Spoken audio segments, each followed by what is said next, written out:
Wheaties presents Joel McRae in Tales of the Texas Rangers. On stage tonight, transcribed from Hollywood, another in the Wheaties big parade of exciting half-hour presentations.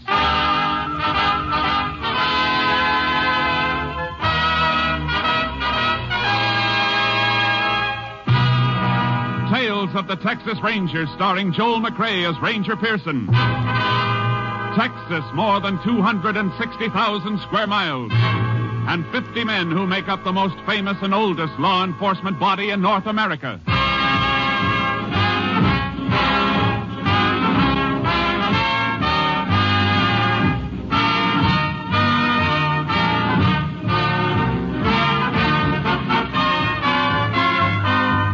Now, from the files of the Texas Rangers come these stories based on fact. Only names, dates, and places are fictitious for obvious reasons. The events themselves are a matter of record.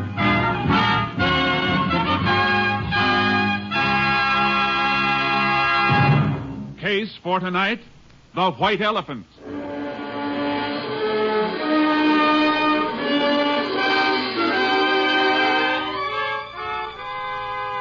It is January 16th, 1950. The time, 6:28 p.m.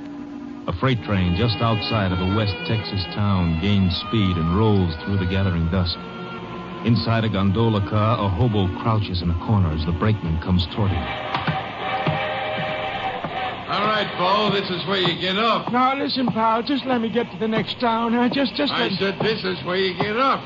But we're moving. Yeah, you get on where we was moving, you can get off. Now, come on, or I'll dust the top of your head. Now, listen, don't do it, I tell you. Get on your feet like this. No, let go. No, you want to get tough, huh?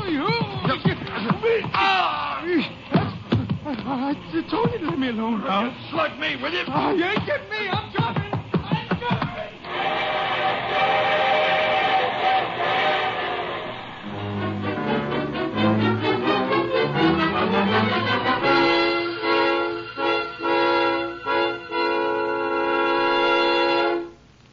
Tales of the Texas Rangers will continue in just a moment. You take a nice, ripe, plump kernel of wheat, and you roll it out flat, and you toast it a little. And what have you got? A Wheatie. Do that over and over and over again. Do that enough times, and pretty soon you have a whole bowl full of Wheaties, and you can sit down to breakfast. Now, of course, you and I know not many people go to all that work to get their breakfast Wheaties. They just tip up that big Wheaties box and let those crisp little flakes tumble into the bowl. And you know what? When you do that, you get the very same 100% whole wheat goodness and energy that you'd get if you rolled out your own Wheaties flakes kernel by kernel. And the best tip I can give you is to tip the Wheaties into your own bowl first thing in the morning and see how Wheaties at 7 can help at 11.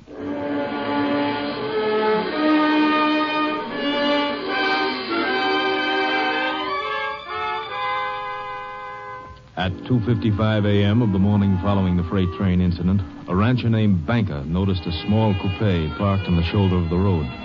It bore Oklahoma license plates. Banker turned his spotlight on the car, saw a man slumped down on the driver's seat. A half hour later, Sheriff Caldwell, notified by Banker, began investigation of the murder and called in the Texas Rangers. Ranger Jace Pearson was assigned to the case. And a few hours later, Pearson, Banker, and Sheriff Caldwell stood at the scene. Pearson listened to Banker. It was just about 3 this morning when I saw it, Ranger. How come you were driving along this road that late? I've been to a ranchers' meeting in Almira's. I was going to spend the night there and change my mind. Uh-huh. Did you take this road when you left for Almira's? Yes, sir. What time? Yesterday morning, about 7:30. And then this car came here sometime between 7:30 yesterday morning and 3 this morning. I guess so. You never saw the dead man before, huh? It's the first time I laid eyes on him. All right, Mr. Banker. You can go. You need me, I'll be home. No identification on the body at all, huh, Sheriff? Nothing in the pockets. Picked clean as a whistle. Anybody else been around the car? Nope. Deputy kept his eyes on it. Car's facing west. Going west when it was stopped.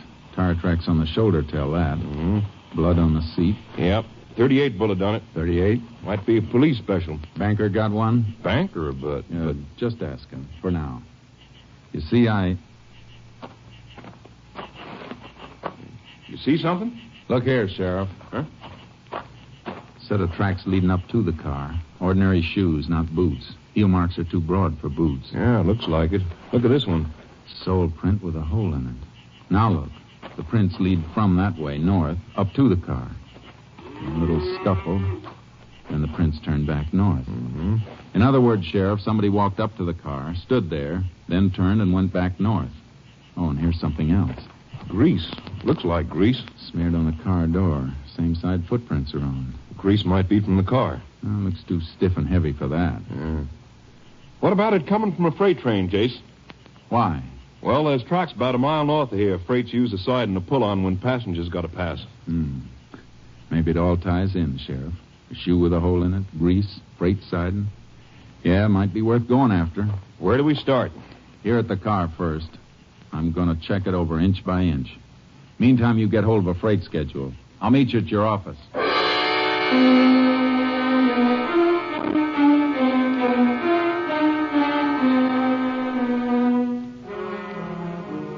When I checked the car inside and out, I found a few things that were interesting and a little puzzling.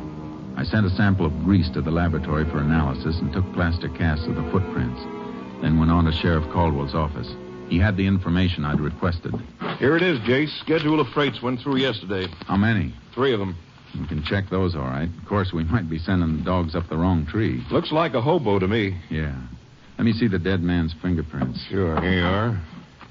Oh, these match with some of the prints in the car, see? Closed delta. Yeah. How about those others you got? Picked these up on the door that had the grease on it, smeared all over. A couple clear enough to use, only... Only what, Jace? You know, there wasn't a single print on the steering wheel. Seems like the dead man's prints ought to be on it. Gloves? I didn't find any gloves on him, nor in the car. Yeah. You know, by the way, I got a call out if any hobo picked up or seen on those trains. Good. Now, I found these tucked under the sun visor in front of the driver's seat. Gasoline receipts made out to Carl Thompson. Oh, that'll save a lot of checking. We'll forward the dead man's prints anyway. That steering wheel bothers me. Excuse me, Jace. Sheriff Caldwell. Oh, yeah. Good. Hold him. We'll be there as soon as we can make it. Something else, Jace. Brakeman of one of those freights we've been checking has a story. Some hobo slugged him and jumped. Okay, let's go.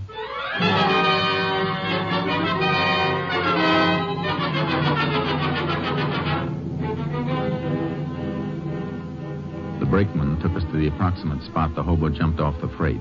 Sheriff Caldwell and I picked up the trail and followed it by horse. We hoped to apprehend the suspect before he could reach a town and lose himself and us. After 6 hours, we stopped.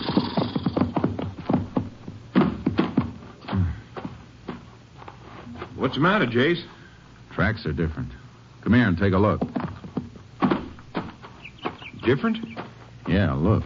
The right print's a little deeper, favoring his left a little. Hurt himself, huh? Must have twisted his leg when he took the jump off the freight. Kept getting worse. Sat down here, smoked a cigarette. Here's the butt. He ain't going to make such a good time with a bum leg. We've been traveling at a steady trot. Uh-huh. Okay. Let's get going.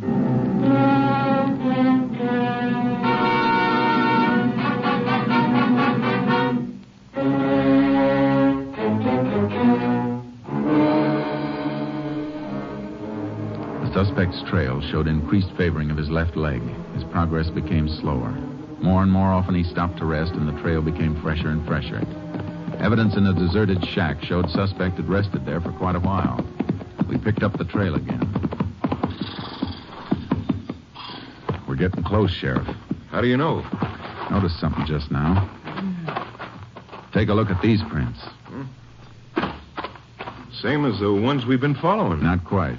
Hole in the right shoe. It's not that. I'm talking about this anthill he crushed. Well, what about it? Quite a few of the prints had anthills in them, crushed and rebuilt. So? Ants start working on a new hill when the old one's been tramped down. This one's so fresh they haven't had time to rebuild. Hey, that's right. He can't be far off. Guess we better leave the horses tied up here, Sheriff, and start moving on foot.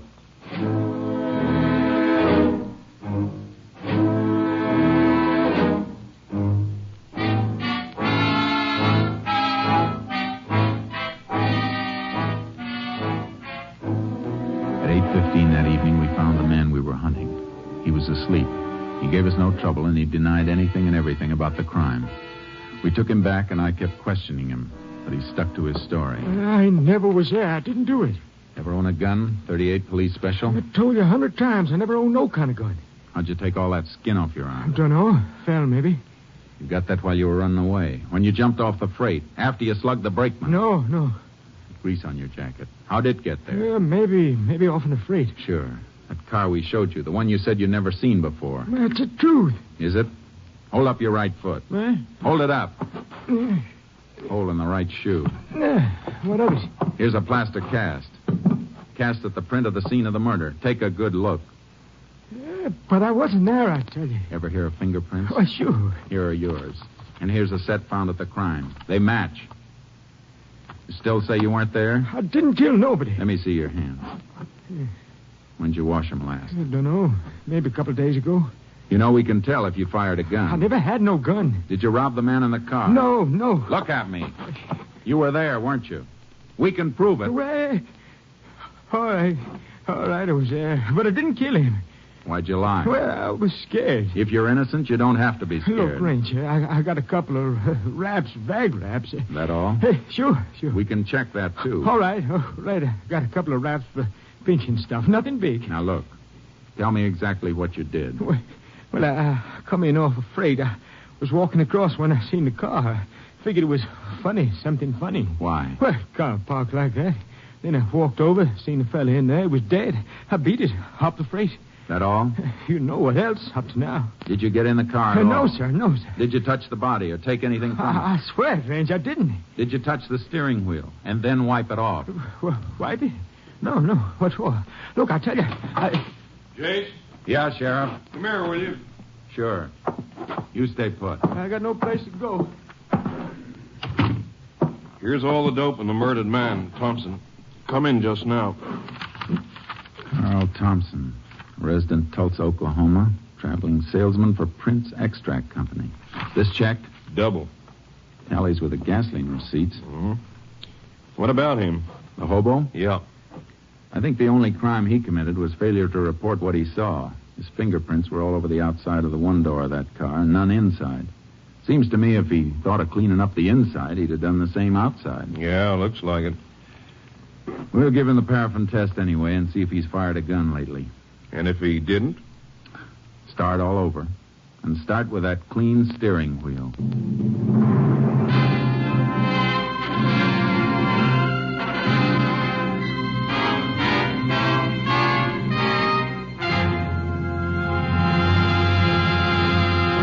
In just a moment, we continue with Tales of the Texas Rangers, starring Joel McRae as Ranger Jace Pearson.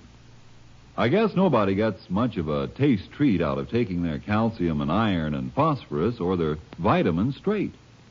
But you simply have to have all those things to keep feeling good. And you should have them first thing in the morning, too. Because morning's the time you do most of your big day's work. That's when you really need the energy. You see, morning is the time when you really should... Wait a minute, Frank. Why don't you just tell them this? See how Wheaties at 7 can help at 11. Why, you took the words right out of my mouth, of course. Wheaties at 7. Because Wheaties have all those vitamins and minerals. That's how Wheaties give you the zip it takes to feel eager and ready for anything all morning long. Whether you drive a truck or plow a field or if you're just plain busy with a multitude of household duties. And Wheaties do you another big favor. Wheaties wrap all those vitamins up in a wonderful, sunny, toasty, nut-like flavor that fairly hollers, give me some more. Wheaties are crisp. They're munchy. You know, fun to chew on. Tastes as good going down as they make you feel when they get there. So do this, will you? Not for me, but for yourself. Hurry on down to the Wheaties tomorrow morning and just see for yourself how Wheaties at 7 can help at 11.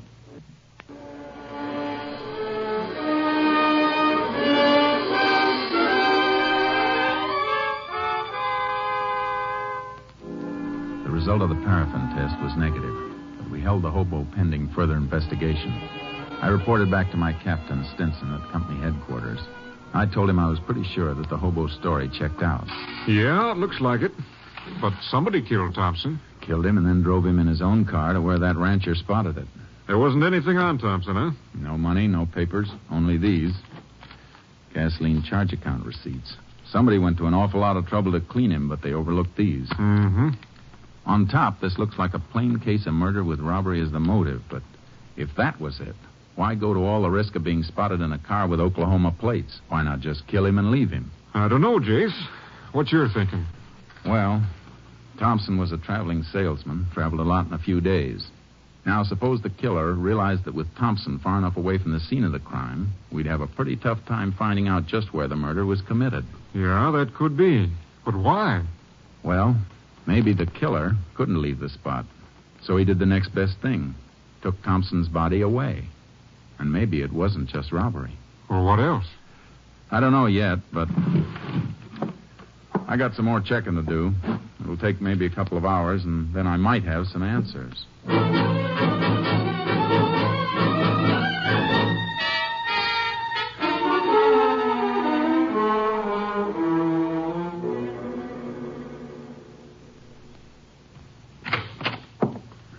Well, a couple hours on the nose, Jace.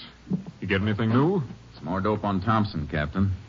He never carried much money, never was known to have picked up a hitchhiker, and I got a pretty good idea of where he was killed. These gasoline receipts tell a fair story. Yeah? How? Well, this one, for example, dated the 15th day before he was killed, made out in Bannon. He got 16 gallons of gas there. Oh, did you ever think somebody else might have been using his credit card? Yeah, but Thompson traveled that route pretty often. Chances are he was well known at the service stations. Yeah, that's right. Okay, go on. I ran a mileage test on his car. He got about 17 miles a gallon. Now, his tank holds 16. I did a little figuring. Just about enough gas was used to get him from Bannon to where his body was found. But he could have been killed anywhere between Bannon and where he was found dead. Sure, I know that. But it still looks like my next stop is Bannon.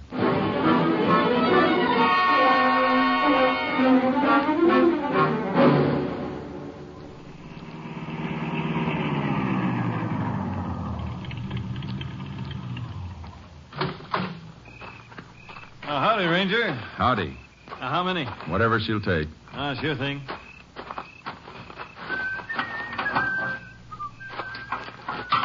You the owner here?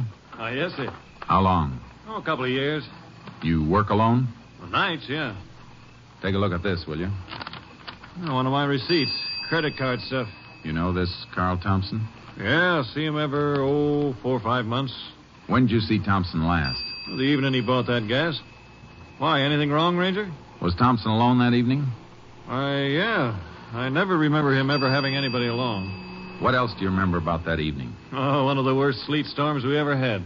Hit like It'd be tough for him to drive then, huh? Oh, sure. Hey, he was asking about some place to stay. You never stayed in Bannon before? I don't know. Leastways, he didn't know much about the places. I told him to try the hotel. He said it was full up. He said the motels were jam-packed. The lousy weather. You know where he went? Well, said he was going to try and find a place along the highway. Why, anything wrong? Plenty. Here's for the gas. I might come back and ask you some more questions. Thanks.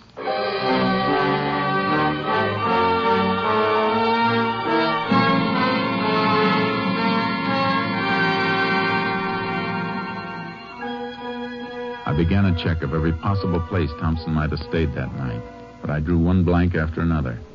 Then I got a lead at a motel on the outskirts of Bannon. Sure, Ranger. I remember that night. Sleet was an inch thick. We was full up here, but I sent him to a place down the highway, the Star Motel. Been closed and up for sale for quite a spell, but I heard it was opened up again.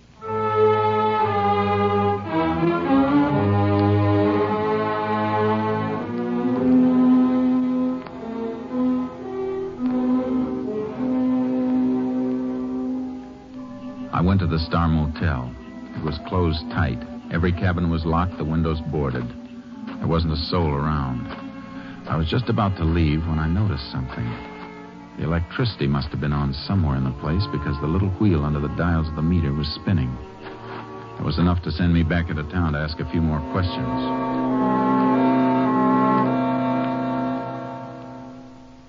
Now, let me see, Ranger. Star Motels. Yes, sir. Here's what we want right here. Uh-huh. Are these all the electricity bills? Yes, sir. Let me see. Up to 3 months ago, the bills were just for meter installation, minimum service charge. That's right, Ranger. But for the last 3 months, $475, $389, $560. Kind of funny, isn't it? The place is closed, but for the last 3 months, the bills have averaged over $4 a month. Didn't that seem peculiar to you? Well, Ranger, we just... Sure, I know. Now, can you give me the name of the person to whom these bills were sent? Get it for you right away.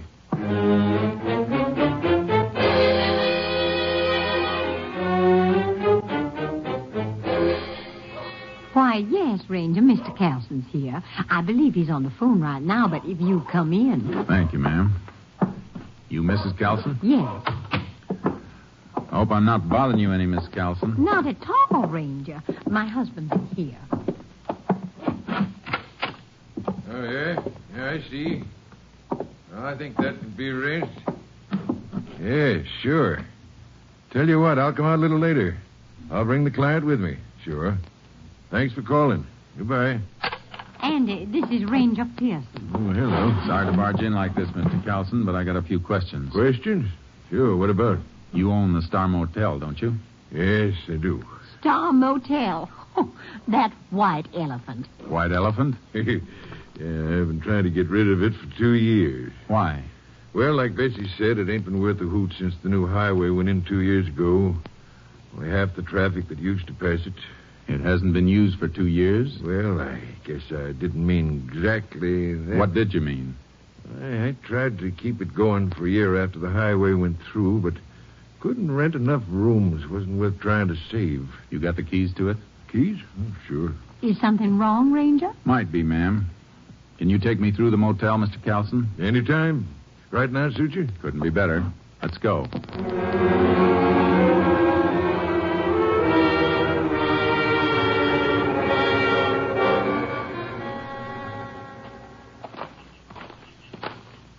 I ain't been out here for close on 3 or 4 weeks. Did you go through the cabins then? Oh, just take a look. See, kids sometimes fool around. That's why I boarded up the windows. Want to take a look in the office? Yeah. Go ahead, Mr. Carlson. Sure.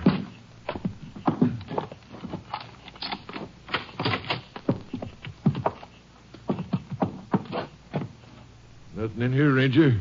Nope, there's not. Anything in particular you're looking for? Yeah. You have this floor washed lately? Oh, heck no. Ain't no use paying for something like that. It's been washed recently. Huh? But why? How do you know? Scrubbing wood with hot water always raises the grain, and hot water isn't as good as cold to wash out blood stains. Blood? Blood? Reach! Hold it! What's the matter Hands with away you? from the guns, Ranger. Hold you. Sit down. Go on. Come on. What the devil is this? Who are you fellas? My guess is a couple of men I want for murder, Mr. Carlson. Murder? Just check the telephone wire. Everything okay? Yeah, push that guy. Me? Why, I never carry a gun. Well, we'll just make sure. Yeah, he's clean. All right, now strip the Ranger's gun belt. Wait a minute. You got the drop on me. Maybe I'd have to be a fool to draw. But if you don't want me to be a fool, don't touch these guns. You try and take them off me, and I'll go down using them, and I might get lucky. All right, Locke. Let him alone. He's too smart to start anything. Go get the panel truck out and start loading our stuff fast. Well, what about them? We can lock them in. Fix their car so they can't get out of here for a while after we leave. If they try to come out while we're still here, we'll blast whatever door or window they try to come through. Get that, Ranger? I get it. Okay. I'll be outside, Chuck. So your name's Chuck, huh? Good as any. What are you and that other fella doing in my place? Go ahead, Chuck. Tell him. Some other time, friend. Now you two listen. Because I ain't going to say this twice. Try to bust out before you hear us drive off, and you'll get it good. Now stay put. Oh, they got us locked in. Yeah. Oh, don't go near that window. You heard what he said. Little crack in the boarding. I'm just taking a look. What are they doing? Come here and take a look for yourself. Oh, I should have watched the place more. I never knew anyone was using it. Been used plenty. Look what they're taking out. Furs. All kinds of stuff. It's beginning to make sense. Closed down motel made a nice storage bin for stolen and smuggled goods till they could run it to the markets. Oh, they'll get away. You said there was a murder. Take it easy, Mr. Carlson. We'll get them. Oh, they'll be across the border in a half an hour before we could even reach a phone. Maybe you better take a chance And get shot down in cold blood? No. But we'll get them all right. Know why, Mr. Carlson? Why? Because you'll help. I pinned Carlson with a quick headlock and then got one arm up behind him and applied pressure so I could keep him still while I had a free hand. I reached into his jacket and found what I was looking for under his shoulder. Then I pushed him. Are you crazy? You almost broke my arm. Shut up, Carlson. Don't you think I saw this gun bulging under your coat and they deliberately missed it when they frisked you? You played it real smart, almost. Well, I don't know what you're talking about. This gun and the electric bills. You paid them. Paid bills that were being run up in a place that was supposed to be shut down. Seemed kind of funny you never complained to the power company. So what? So you got a phone call from your friends out there. They tipped you because they saw me nosing around here earlier, right? No. Okay, take a look out there. They're almost finished. In a couple of minutes, they'll be gone. In half an hour, they'll be over the border. How about you? You want to stick back here and face a murder charge? There's nothing you can prove. There's plenty we can prove, Carlson. And you're holding the bag. You'll have a tough time explaining those electric bills and them missing your gun. I didn't kill that man. Did this Chuck do it? Yeah, that salesman come in. He saw what was going on. Chuck killed him, then drove him away. All right. Now listen real careful to me. I'm going to fire this gun of yours. Then you hammer on the door and holler for him. Get it? What do you want to Just do then? listen. When they come up, tell them you had to kill me. Tell them to open the door. Then, Mr. Carlson, step back and out of the way fast. They'll be gone in a minute. Make up your mind. All right. Go ahead, I'll do it. Any funny tricks and you get it first. Now, ready? Pound that door and holler. Chuck, Lark, give me a fast. Open the door. Now, when it's open, step back. What's the matter? Carlson, open the door. I had to kill him. He was making a break for it. Did you just knock him out? Reach, both of them. Hey, what's the big idea? Why, you...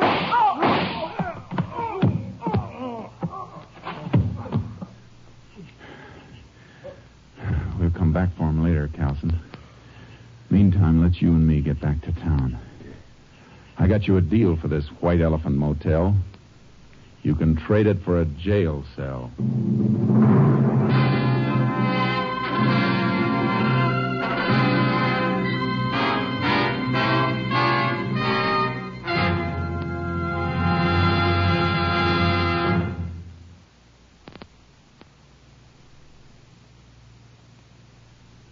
And now, here is the Wheaties man, Frank Martin. All right, sound effects man, ring the alarm clock.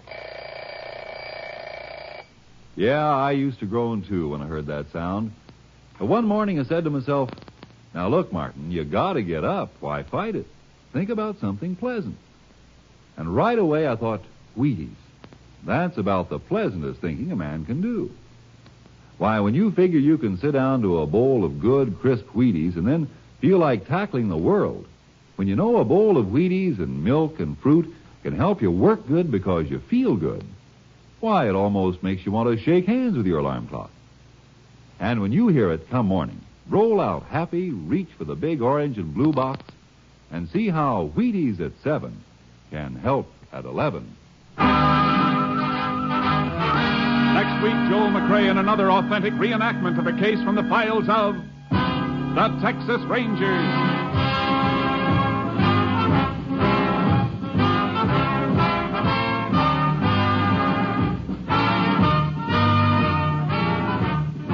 Joel McRae will soon be seen starring in the Universal International Technicolor production Saddle Tramp. Tonight's cast included Tony Barrett, Paul McVeigh, Lou Krugman, Jeff Corey, Robert Bruce, Byron Kane, and Jeanette Nolan. This story was transcribed and adapted by Russell Hughes. The program was produced and directed by Stacy Keach. And this is Hal Gibney speaking.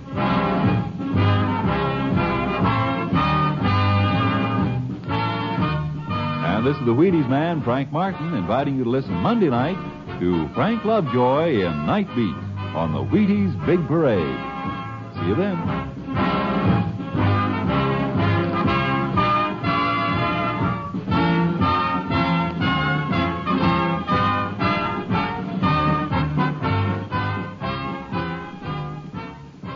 Listen tomorrow for the Summer Symphony. Now it's Basin Street time on NBC.